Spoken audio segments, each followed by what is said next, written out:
자, 역대상 29장입니다. 역대상 29장.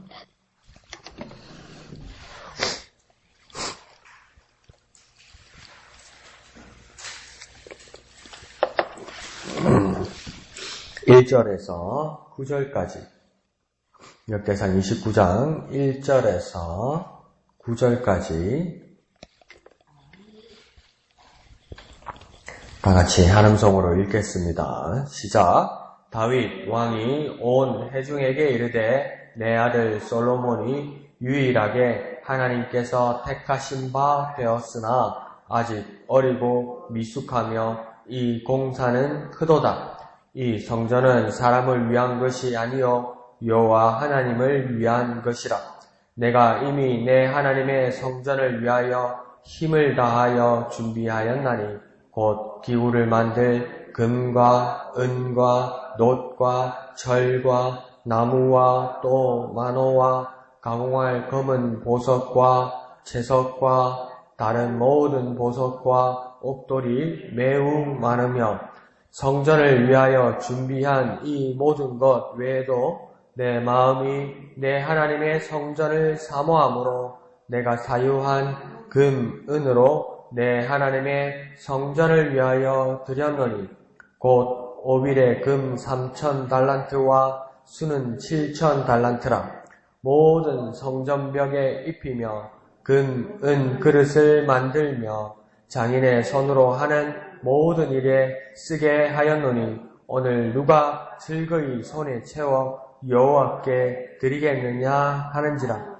이에 모든 가문의 지도자들과 이스라엘 모든 지파의 지도자들과 천부장과 백부장과 왕의 사무관이 다 즐거이 드리되 하나님의 성전 공사를 위하여 금 5,000달란트와 금 10,000다리, 은 10,000달란트와 놋 18,000달란트와 철 100,000달란트를 드리고 보석을 가진 모든 사람은 게르손 사람 여히엘의 손에 맡겨 여호와의 성전 곳간에 드렸더라.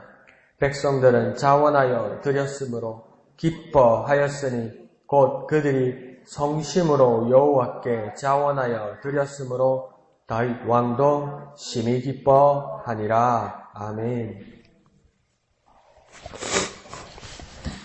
자, 오늘 본문의 말씀들이 이근주원 계속 나오면서 이 말씀들을 보면 다윗이 그 마지막을 준비하는 그런 모습처럼 보입니다. 그러니까 다윗이 성전을 그렇게 사모했고 하나님이 성전을 지으려고 그렇게 애를 썼는데 하나님께서 허락하지 않으셨죠. 그래서 다윗이 할 수 있었던 일은 뭡니까? 준비하는 것이었죠.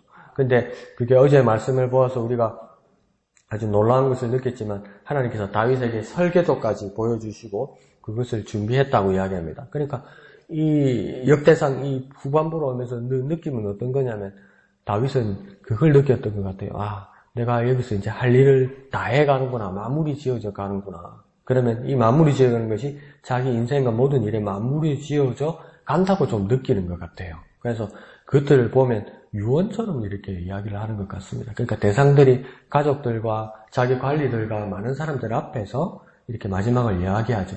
이런 모습이 어디에서도 또 나타나냐면 여호수아서에서도 나타나죠. 그죠? 자기 사역이 거의 끝나가고 마지막이 다가올 때 자기 가족들뿐만 아니라 이스라엘 모든 지파와 사람들을 모아놓고 내가 어떻게 살아왔고 마지막을 어떻게 여러분들도 해야 될 것인지 선택하라고 이렇게 이야기를 하잖아요.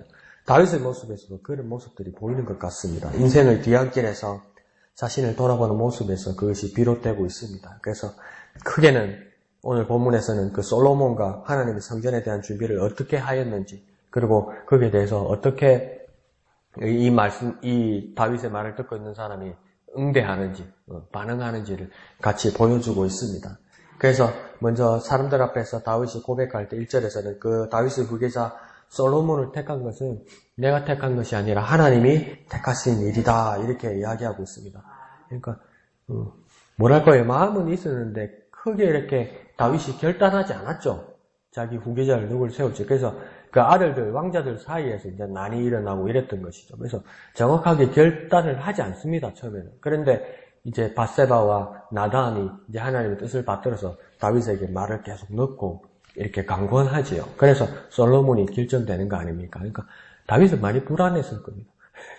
가지 많은 나무에 바람잘라 없는 정도가 아니라 누구 하나를 미리 선택을 해놓으면, 세자로 선택해 놓으면 막 죽이려고 드니까.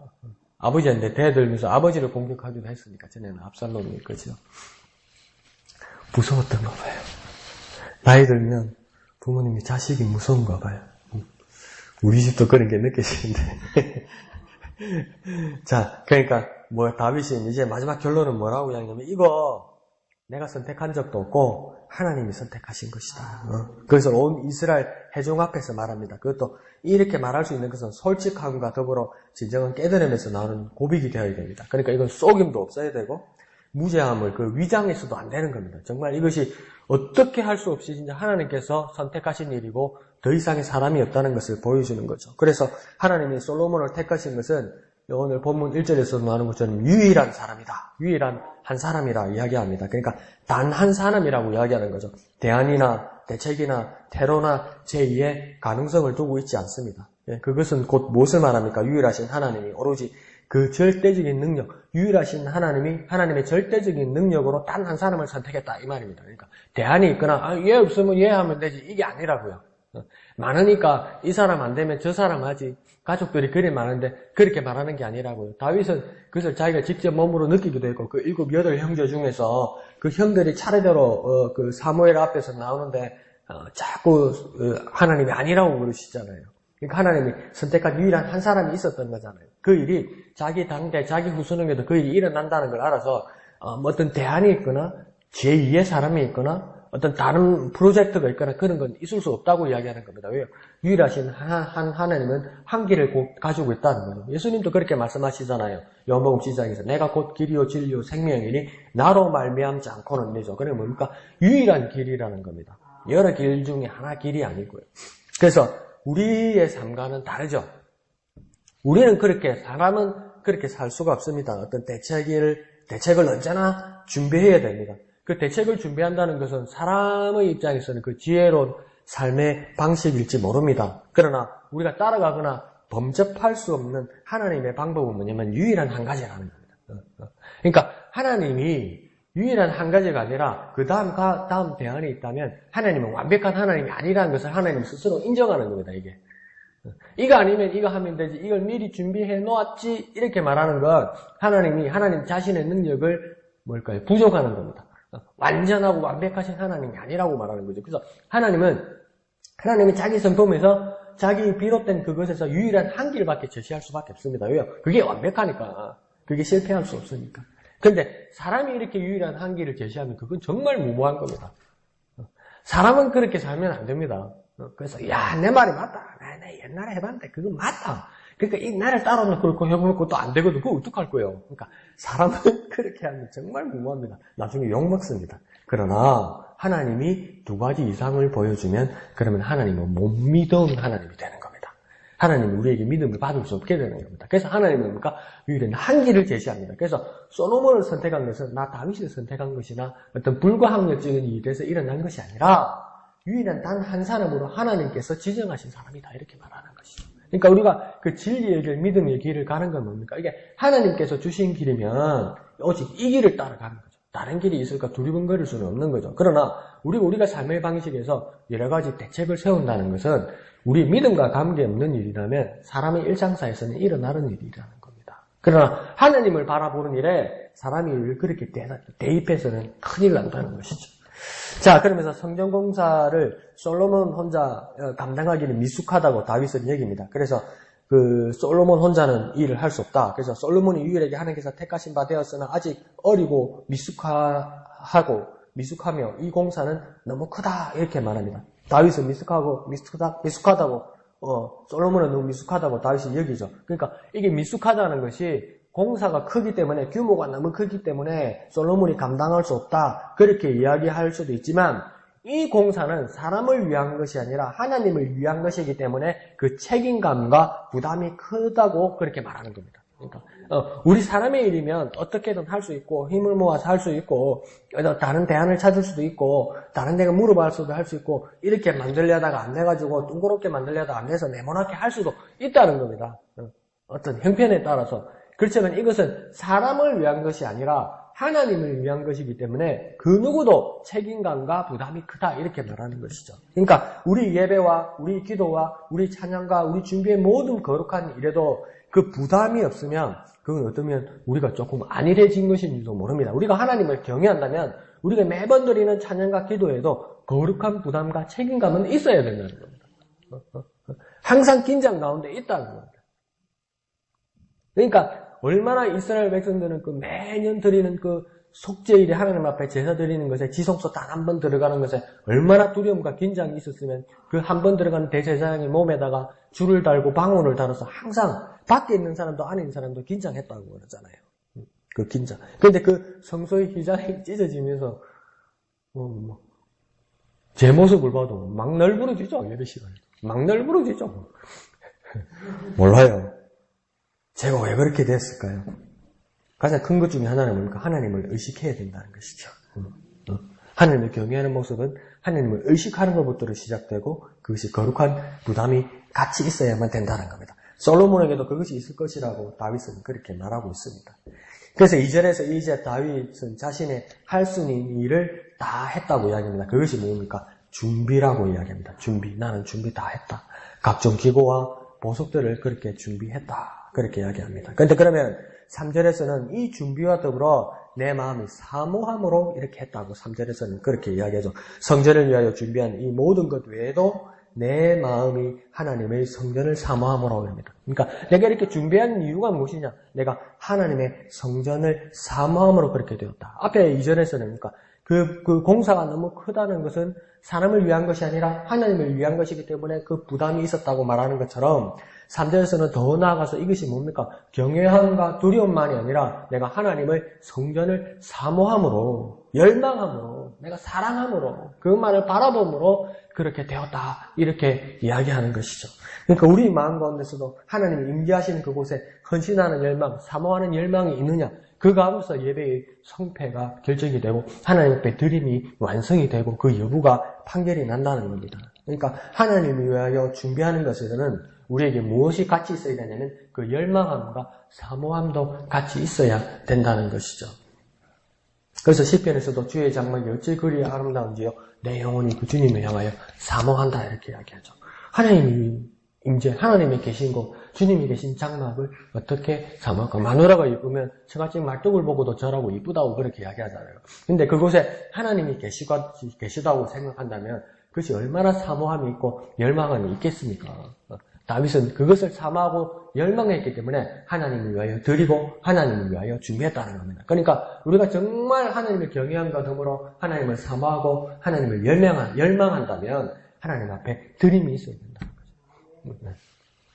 또 준비하는 모습이 있어야 된다는 거죠. 그래서 이스라엘 사람들은 안식일 전날을 특별히 무슨 날이라고 부릅니까? 예비일이라고 이야기하죠. 그러니까 안식일을 준비합니다. 안식일. 그러니까 우리 어르신들은 뭡니까? 주일날, 앞날 뭐 하러 가십니까? 목욕하러 가시죠. 준비하시죠. 그러니까 어떤 사람들은 옛날에 제사 지내던 전날 목욕해서 같으면 그 어쨌든 간에 뭡니까? 그 준비합니다. 마음을 준비합니다. 그러면 옷도 다려 놓으시고 헌금 같은 거 있으면 다리 위로 데려 놓으시고 봉투에 미리 넣어 놓으시고 이렇게 준비하잖아요. 그러니까 하나님이 내일은 예배하는 날이고 내일 하나님 앞에 나아가는 날이고 미리 전날 준비하잖아요. 그와 마찬가지로 다윗은 크게 준비한 거죠. 그러니까 왜 준비했느냐? 가는 게 막 우리가 주일날 예배에 가는 게 막 기다려지고 와 이래 빨리 시간에 빨리 가야 되는데 아직 이 시간밖에 안 됐나? 그런 적 있습니까? 우리 옛날에 그런 적 있잖아요. 지금은 아닌데요. 벌써 시간이 이리 됐나 이랬는데요. 들어오면 왜 이래 시간이 안 가나 이랬는데요. 근데 전에 그랬잖아요, 우리. 근데 다윗은 크게 그렇게 했다는 거죠. 우리의 모습에도 그런 모습이 다시 회복되는 저와 여러분 되시기를 부탁드립니다. 자, 6절에서는 그러자 이 가문의, 이 말을 들었던 가문의 지도자들, 지포의 지도자들, 전부장, 백부장, 사무관들이 다 하나님 앞에 드렸다고 이야기합니다. 근데 어떻게 드렸다고 이야기합니까? 즐거이 드렸다. 드리는 것이 즐거웠다고 합니다. 자기 것에 있는 것을 내어서 하나님의 성전을 짓기 위해 내는 것을 즐거워했다고 이야기합니다. 우리도 살아가면서 주는 것이 기쁜 적이 있을 겁니다. 그러니까 상대의 필요를 채워주는데 행복한 마음을 느낄 때 있습니다. 거기에는 여러 가지 이유가 있지만 그 사람들이 내 삶의 모범과 그 결과를 이미 보았기 때문에 요거는 사기가 아니다. 요거는 잘못된 게 아니다. 이 사람이 이 일을 한다면 분명히 바른 일일 것이다라는 믿음과 더불어 나도 같이 동참하겠다고 즐거이 드린 적도 있고 또 어떤 경우가 있습니까? 내가 상대를 정말 사랑하고 정말 좋아해서 주는 것이 기쁠 때 주는 것이 그럴 때 있잖아요. 막 주는 것이 기쁠 때. 그러니까 옛날 가난했을 때는 뭡니까? 서로 좋아하는 어린애들 뭡니까? 내 입에 들었던 사탕동에서 빼가지고 넣어주잖아요. 요즘 큰일 날 소리지만. 그런데 그거 입안에 넣고 그 애가 좋아하면 그게 기쁘잖아요. 나는 내 혼자 입맛 다시면서 맛있었는데 그런데 그 좋아하는 사람 입에 넣어줘 버렸잖아요. 그와 마찬가지로 내가 정말 귀한 건데 나도 진짜 필요한 건데 나도 써야 되는 건데 내가 상대가 너무 좋아서 상대가 더 사랑해서 이걸 써서 기뻐하는 상대가 그 보는 내가 그게 더 기쁨이 있어서 줄 때가 있었잖아요. 그때 그처럼 내가 하나님을 정말 사모하고 하나님 내가 정말 기뻐해서 내가 이게 정말 내게 중요한 것이고 내가 기뻐하는 것이고 내가 정말 필요한 것인데 그것을 하나님께 드릴 때 기뻐하는 것 그 모습으로 드릴 때 그걸 뭐라 한답니까? 즐거이 드리는 것이다. 그때 행복을 느끼는 것이라고 이야기합니다. 그러면서 7절에는 그것은 왜 그렇게 되느냐? 하나님의 성전 공사를 위해서 그렇게 하기 때문에. 그것은 다시 말하면 무엇이겠습니까? 하나님을 위하여 하기 때문에 즐거이 할 수 있다. 이렇게 이야기하는 겁니다. 그러니까 이렇게 각 지도자들이 하나님께 드리는 것을 즐거이 합니다. 그것은 무엇 때문입니까? 하나님을 사랑하는 마음이 넘치기 때문에 그런 겁니다. 그러니까 우리가 드리는 것이 아까울 때가 있습니다. 혹여 우리의 마음이 그럴 때 하나님으로부터 멀어지는 것은 아닌가. 그러나 또 그것도 이해합니다. 내게 정말 귀한 것이고 내가 정말 아끼는 것이기 때문에 내가 정말 아끼는 것, 내가 정말 아까운 것, 그렇지만 이것이 하나님께 드린 것이 내가 더 기쁨이 된다서 드린다는 것, 그건 정말 귀한 마음이라는 겁니다. 자, 그러면서 9절에는 마지막으로 이제 보면 이제 백성들이 또 이 예물을 하나님 앞에 드리는 모습을 보입니다. 그러니까 다윗 그리고 각 지도자들이 이렇게 즐거이 드리게 되자 백성들도 이제는 그리하였다고 합니다. 근데 그 드리는 모습을 이제 어떻게 표현하냐면 처음에는 뭡니까? 자원하여 드렸다 이렇게 이야기합니다. 자원하여 드렸다는 말은 무엇이겠습니까? 어떤 강요나 의무감 이전에 자신이 결단과 결심으로 그렇게 했다. 내가 결단했다. 내가 하기로 했다. 그래서 자원하여 드렸다. 그 다음 또 그 상황을 어떻게 했다고 합니까? 다윗도 기뻐했고 백성들도 기쁨으로 드렸다 이렇게 이야기하죠. 그러니까 드리는 것이 기쁨이면 일반 상황을 넘어서 그 경지에 달했다고 이야기했죠. 주는 것이 기쁨이라면 엄청난 수준으로 왔다는 것이죠. 이 백성들이 어떤 뭐랄까요? 믿음으로 바라보는 눈이 엄청 높아졌다는 거죠. 다윗으로부터 해서 그 지도자로부터 백성들까지 막 드리는 것이 막 기쁨이 되었다면 이건 뭐 엄청난 수준입니다. 그러니까 믿음의 수준이 보이는 거죠. 그러니까 내 물질이 있는 곳에 내 믿음이 있다고 말하는 거 그게 어느 정도 일맥이 상통하는 게 있다는 것이죠.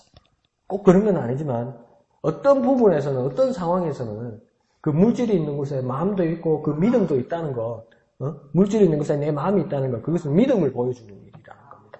그 모습이 백성들에게 있었습니다. 그리고 그 다음 또 세 번째는 어떤 모습을 보였냐면 그들이 성심으로 여호와께 자원하여 드렸다 이거죠. 그러니까 성심으로 그랬다 이겁니다. 그러니까 온 마음을 남기지 않고 온 마음으로 남기지 않고 온 마음으로 영어에서는 뭐라면 whole heart들이 이래요. 그러니까 온 마음으로 그러니까 마음을 드렸다는 것이죠. 그 마음을 드리는 표현을 했다고 이야기하는 겁니다. 그러니까 드리는 것이 마음의 표현이라는 거죠. 그러니까 예배의 모습 가운데서도 우리가 잘 쓰는 말 가운데서 하나님께 예배 드린다고 그러잖아요. 그러니까 진짜 드리는 거예요. 예배의 모습 중에 중요한 것이 모습 중에 하나가 드리는 것이죠. 그거는 드리는 모습이 있어야죠. 드리는 모습. 그 드리는 모습 중에 하나는 오늘은 무엇입니까? 성전을 위해서 준비하고 예물을 드리는 모습이었다는 거죠. 그러니까 우리 예배 가운데서 만약에 하나님 앞에 헌물하고 헌금을 드린다면 이와 같이 성심으로 기뻐하고 자원하는 마음으로 드려야 되는 것이고 우리 찬양도 그런 마음으로 드려야 되는 것이고 기도와 예배도 말씀을 향하여 하나님을 높여드리는 것도 이런 모습이 되어야 된다는 겁니다. 그러니까 온전히 드리는 모습이 있어야 한다는 겁니다. 우리가 자원하여 드림이 기쁨과 정성으로 온 마음으로 드릴 때 하나님이 임재가 임하고 하나님의 받으심이 있고 우리에게 기쁨이 있을 줄 믿습니다. 그래서 그런 모습으로 회복되어서 참 예배 가운데 하나님 앞에 온전히 드리는 저와 여러분 되시기를, 온 마음과 온 모든 것을 주님 앞에 드리는 저와 여러분 되시기를 주님의 이름으로 부탁드립니다. 기도하겠습니다.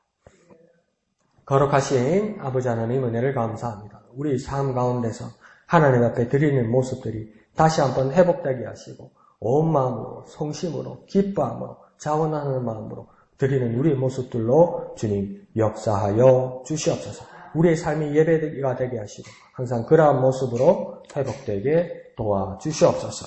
모든 것을 감사드리며 거룩하신 예수님의 이름으로 간절히 기도하옵나이다. 아멘. 이 시간 말씀을 생각하시면서 기도하시고 또 진해 지역 복음화를 위해 기도하실 때 우리 목영교회가 기이 쓰임 받을 수 있도록 또 기도해 주시기를 부탁드립니다. 오늘 밤 9시 금요 기도회 있습니다. 모두 나오셔서 기도하시고 또 응답 받으시고 은혜 받으시길 부탁드립니다. 토요일 예배당 미화와 식당